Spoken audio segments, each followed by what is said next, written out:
Hello, Trà Vinh xin chào các bạn. Hôm nay thì mình sẽ làm bánh hấp nha.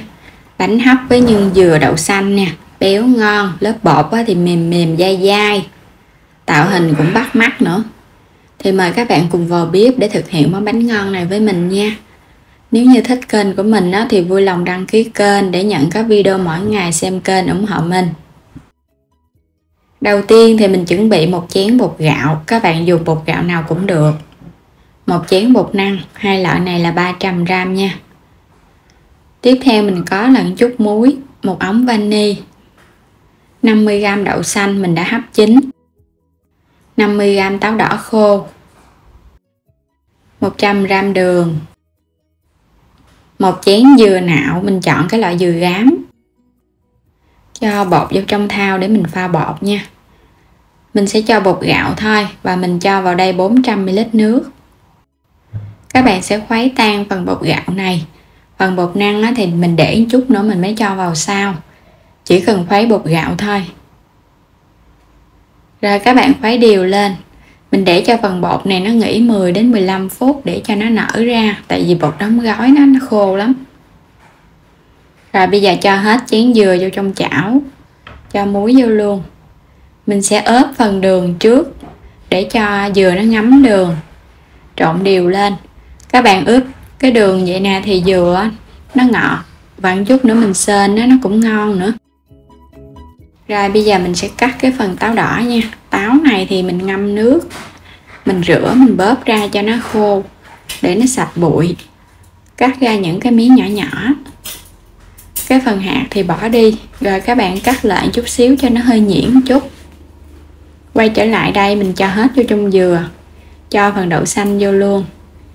Trộn đều một cái nữa rồi mình bắt lên bếp mình sên phần nhân được rồi. Có táo vô thì nó thơm và đậu xanh thì nó bùi. Bắt lên bếp với lửa nhỏ, các bạn sẽ sên.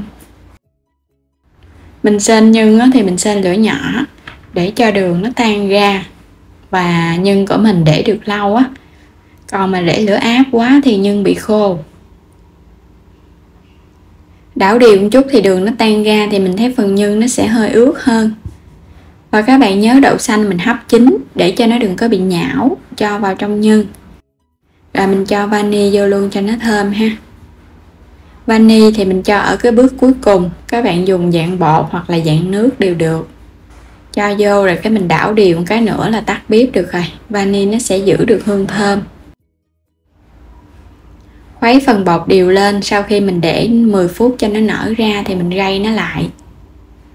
Để bảo đảm cái phần bột nó mịn á, nó không có bị lợn cợn. Những cái phần lợn cợn này mình bỏ đi nha. Cho vào một muỗng canh dầu ăn. Khuấy đều trên bếp với lửa nhỏ thôi. Mình khuấy liên tục để cho phần bột nó sệt lại. Đây phần bột của mình bây giờ bắt đầu có hiện tượng sệt sệt đây nè. Các bạn cũng đảo qua đảo lại, mình dùng cái chảo chống dính á, thì mình thấy bột nó sẽ không có bị đóng ở dưới đáy chảo. Bây giờ thì mình thấy không còn bột ướt nữa ha. Bột nó khô hết rồi nè. Lúc này các bạn có thể tắt bếp rồi. Không cần phải để lâu quá, bột nó sẽ bị khô lắm. Rồi trong khi bột còn nóng mình sẽ cho bột năng vô luôn. Một chén bột năng thì các bạn sẽ chia nhỏ ra mình cho vô, trộn đều lên nha, để cho phần bột năng nó nóng á. Cho vô từ từ vậy nè, trộn cho nó đều.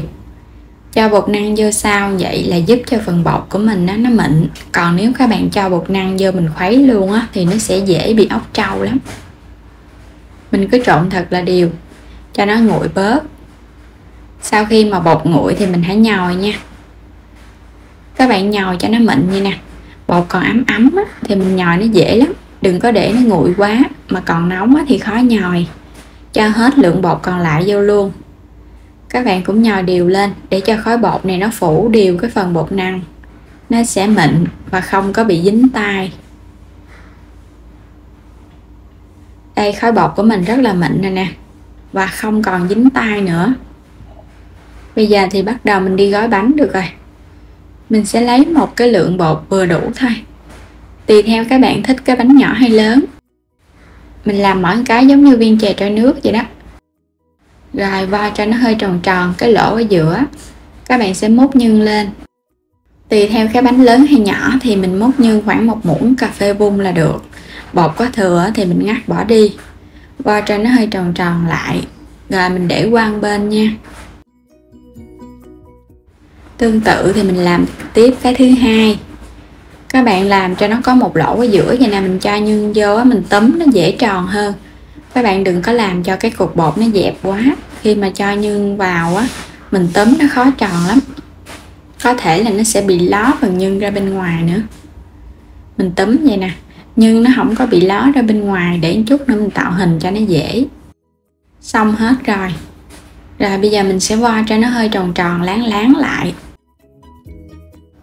Các bạn sẽ dùng cây tăm, mình sẽ làm lên dài đường để cho nó có cái khía đẹp nha.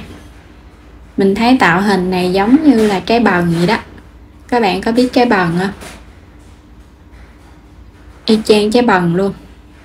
Rồi mình đè hơi dẹp một chút, cho vô trong cái xửng hấp thì mình lót lá chuối. Các bạn cứ làm tương tự nha, ra những cái khía vậy nè, nhìn cho nó hấp dẫn hơn thay vì cái viên bột tròn. Cho hết vô xửng hấp, bắt sẵn nước sôi. Bánh này thì mình sẽ hấp 15 phút với lửa vừa thôi. Sau 15 phút hấp thì bây giờ mình kiểm tra bánh nha. Thấy cái phần bột nó trong nè là bánh nó chín rồi. Rồi bây giờ thì mình sẽ tắt bếp và lấy cái xửng hấp này ra. Trong lúc còn nóng á, ấm ấm thì các bạn lấy ra cho nó đừng có bị dính. Lấy ra rồi mình chọc qua cái dĩa. Mình cho lên đây một ít mè rang vàng nữa, ăn kèm cho nó ngon. Vì đây là bánh nhân dừa rồi cho nên mình trang trí thêm một ít dừa nữa là được. Nếu các bạn thích béo hơn thì cũng có thể thắng thêm nước cốt dừa chan lên ăn cùng. Còn không thì mình ăn vậy vẫn ngon nha, vì trong nhân nó đã có dừa, đậu xanh cũng như là táo tàu. Nó có cái độ ngọt thơm tự nhiên rồi.